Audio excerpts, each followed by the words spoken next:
प्रश्न, ध्यान करते समय एक और शांति और आनंद का अनुभव होता है तो दूसरी ओर विचार की एक हल्की धारा भी चलती रहती। इस हालत में अनुभूत शांति मन का धोखा है क्या? मन बहुत अद्भुत है, वो कभी शक नहीं करता। अगर दुख हो तो वो कभी नहीं पूछता कि मन का धोखा है, क्रोध हो कभी नहीं पूछता कि मन का धोखा है। लेकिन अगर थोड़ी शांति मिले तो भरोसा नहीं आता, मन पूछता है धोखा होगा। तुम्हें और शांति मिल सकती है? असंभव। तुम और आनंद अनुभव कर सकते हो? ये हो ही नहीं सकता, जरूर कहीं कोई भूल हो रही। तुमने अपने पे कितनी आस्था खो दी। तुमने अपने भाग्य को बिल्कुल अंधकार के साथ जोड़ रखा है। तुमने विषाद को नियति बना लिया है। अगर उस विषाद के क्षण में कभी एक सूरज की किरण भी उतरे तो तुम मानते हो सपना होगा। सूरज की किरण मुझ पर उतर सकती है? हो ही नहीं सकता। अंधेरा ही उतर सकता है तुम पे। ऐसा तुमने भरोसा क्यों कर लिया है? और अगर यह भरोसा तुम्हारा है तो ऐसा ही होगा, क्योंकि तुम्हारा भरोसा ही तुम्हारा भाग्य बन जाता। सूरज की किरण उतरेगी तो तुम स्वागत न कर पाओगे, तुम संदेह से देखोगे। अंधेरा आएगा तुम छाती से लगा लोगे। स्वभावता अंधेरा बढ़ेगा। सूरज की किरण धीरे धीरे कम आएगी।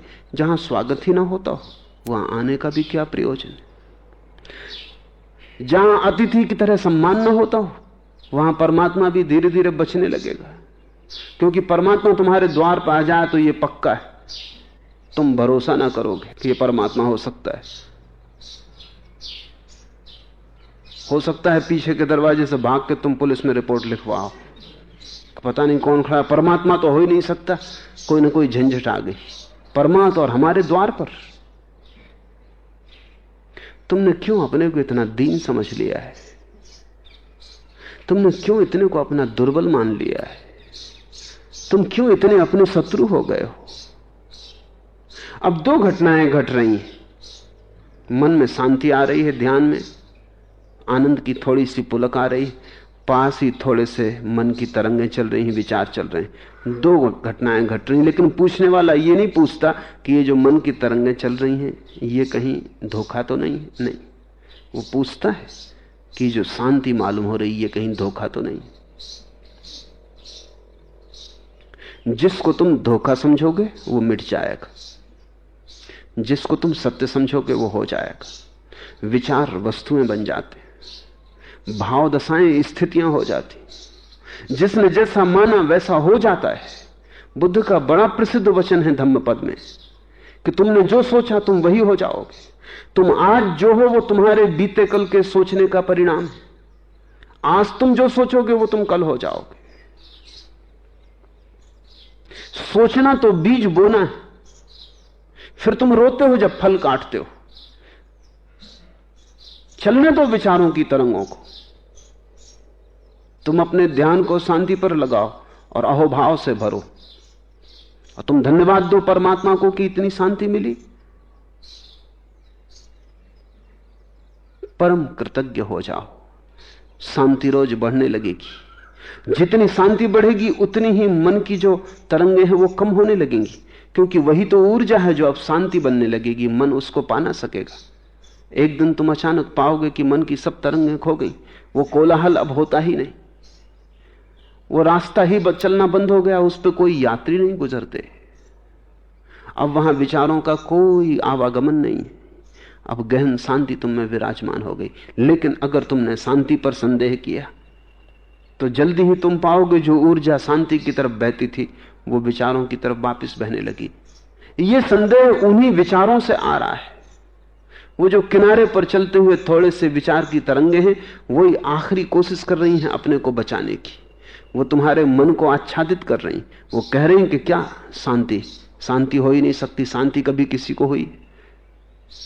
पश्चिम का एक मनोवैज्ञानिक इधर कुछ महीनों पहले मेरे पास था। बहुत विचारशील व्यक्ति है। उसने मुझे कहा कि मैं मान ही नहीं सकता कि मन कभी शांत हो सकता है। यह अस्वाभाविक है। मन में विचार का चलना तो ऐसे ही जैसे शरीर में खून का बहना। और मनोविज्ञान मानता ही नहीं कि कभी ऐसी घड़ी आ सकती है कि मन में विचार न चले। ये तो ऐसे ही होगा जैसे कि शरीर में खून न बहे तो आदमी मर जाए। विचार की गति तो रहेगी ही। मैंने उन्हें कहा कि थोड़ा प्रयोग करो। अब कोई उपाय नहीं तुम्हें समझाने का फिलहाल, तुम थोड़े प्रयोग करो, शायद किसी दिन क्षण भर को भी मन में विचार रुक जाएं। तो जो क्षण भर को हो सकता है वो 2 क्षण को भी हो सकता है, 3 क्षण को भी हो सकता है। फिर हम आगे बात करेंगे।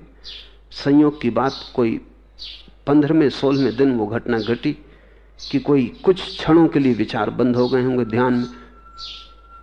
वो व्यक्ति भागे हुए आए और उन्होंने कहा मैं ये मान ही नहीं सकता, ये असंभव है। अब ये हो गया तो भी नहीं मान सकते, ये असंभव है। वो कहने लगे कि जरूर मैंने कल्पना कर ली होगी।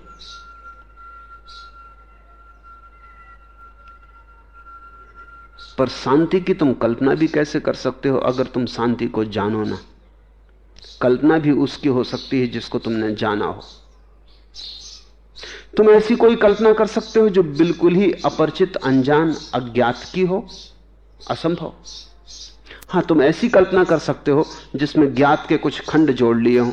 जैसे कि तुम एक ऐसा घोड़े की कल्पना कर सकते हो जो सोने का है और आकाश में उड़ता है।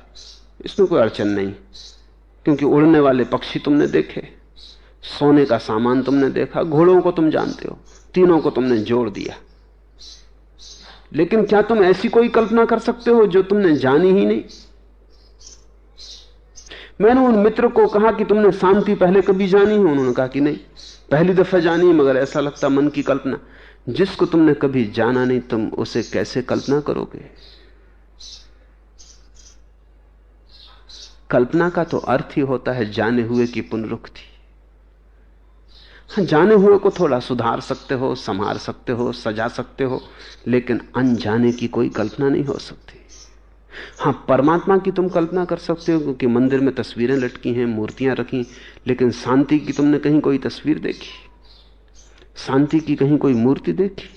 शांति तो भाव है, उसे तो कहीं भी कोई चित्रित करने का उपाय नहीं। मैंने उनसे कहा कि चलो कल्पना ही सही, बुरी तो नहीं है। उनका ना बुरी तो नहीं, आनंद तो बहुत आया, लेकिन शक होता है ये हो नहीं सकता। कुछ दिन और चलाओ, थोड़ा और अनुभव करो। तुम्हारा मन जो दुख पर कभी संदेह नहीं करता, अशांति को बिल्कुल स्वीकार करता है, वो शांति पर संदेह करता है। मन तुम्हारा शत्रु है। ऐसी जब घड़ी आए तो तुम मन की सुनना ही मत। तुम मन से यह कह देना कि कल्पना ही सही, लेकिन तेरे सत्यों से यह कल्पना बेहतर। तेरा सत्य है दुख, चिंता, विषाद। तेरा सत्य है अशांति, तनाव, संताप। तेरे सत्यों से यह कल्पना बेहतर है शांति की, संतोष की, एक गहन आनंद की। कल्पना में ही रहेंगे। तेरे सत्यों से छुटकारा चाहिए। अगर तुम अपने ध्यान को, इस शांति को स्वीकार करने के लिए राजी कर सको और तुम्हारा सारा ध्यान शांति की तरफ लग जाए और तुम्हारी जीवन ऊर्जा शांति को पल्लवित करने लगे, पोषित करने लगे, भोजन देने लगे, तो जल्दी ही तुम पाओगे कि जो तुम्हें आज कल्पना जैसी लगी है वही जीवन का सबसे बड़ा सत्य हो जाती, और जिस मन को तुमने सत्य समझा था वो सिर्फ एक अतीत का सपना हो जाता। मन सपना है, लेकिन सपना बहुत पुराना है, उसकी बड़ी गहरी जड़ें तुम्हारे भीतर। और शांति सत्य है, लेकिन वो बिल्कुल नया पौधा है, आज ही अवतरित हुआ है। बल दो उसे, भूमि दो उसे, जल दो उसे, पोषण दो, ताकि वो बड़ा हो सके। अगर आज ही तुमने मन से उसे लड़ाया तो मन बहुत पुराना है, बहुत मजबूत है, स्वभावतः लड़ने में ज्यादा समर्थ है, उसकी जड़ें बहुत मजबूत है। मन को कह दो कि तू अपना संभाल, हमें थोड़ी कल्पना का आनंद लेने दे। जल्दी ही तुम पाओगे वो बड़ा वृक्ष मन का गिरने लगा, सूखने लगा। वो तुम्हारे सहारे से जीता है, तुम्हारी ही ऊर्जा के शोषण से जीता है। अगर तुम्हारी ऊर्जा शांति के पौधे पर लगने लगी उपेक्षित मन का पौधा अपने आप सूख जाएगा। और जिस दिन मन का पौधा सूख के गिर जाता है, उस दिन तुम अचानक पाते हो जहां स्वर्ग था वहां मन के कारण तुमने नर्क बना रखा था।